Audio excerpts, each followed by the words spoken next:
On March 12, 1964, a large number of armed personnel surrounded the X-Steel plant and the surrounding residential areas. Because of an inexplicable incident, the death toll was about 30 and the specific circumstances were top secret.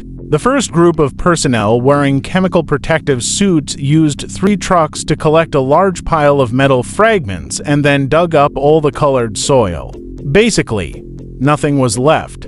The relevant departments did not conduct an investigation until the next day, but there were only some testimonials from people who were present at the time. The specific details are as follows. At that time, the X-Steel plant imported a batch of scrap steel from the Soviet Union, which was said to be war garbage during the war. Since many steels were welded weapon parts, they had to be broken into small pieces before they could be poured into the steel-making furnace. The method of breaking the steel was very primitive, that is, using a giant crane to lift these things up and throw them down from a height of about 50 meters, and then with a loud bang, they would scatter and crack and then be transported away by car. But this location is close to residential areas, so there were a large number of people watching every day. Every time the steel was lifted, the crowd gathered together and looked up.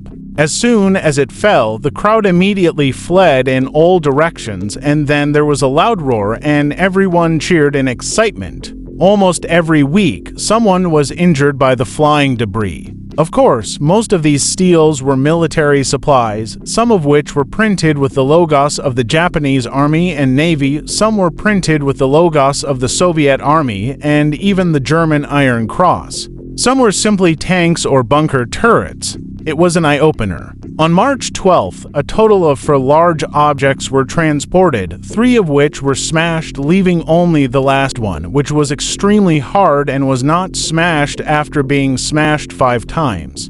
It was a huge square metal object about 3 meters high, of average weight, and should be hollow. At that time, the steel plant workers were very surprised that this thing had no scars after being smashed 5 times. Moreover, there were strange words printed on it, and there were faded patterns which no one could understand. So they asked the leaders and decided to raise it 20 meters and then hit it with free fall. After approval, the onlookers began to be evacuated. This time everyone held their breath and looked up at the huge cube A. Then there was a loud bang and the cube hit the ground, sending countless fragments flying. At this moment, something went wrong and a bunch of liquids of various colors splashed out.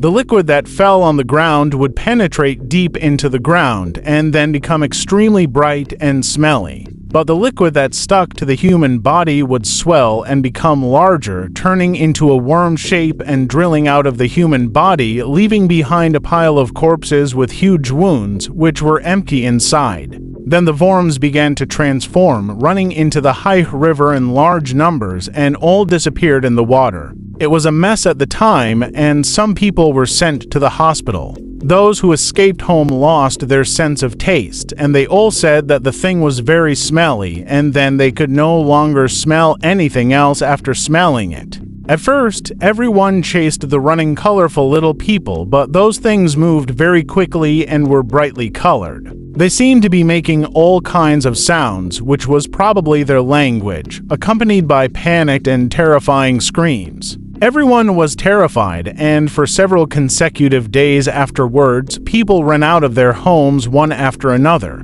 They were said to be witnesses of that day. They were fine at first, but then suddenly went crazy. Then they screamed in fear, and no one could understand the language, and then they jumped into the Hai River and drowned. Those who were sent to the hospital never returned.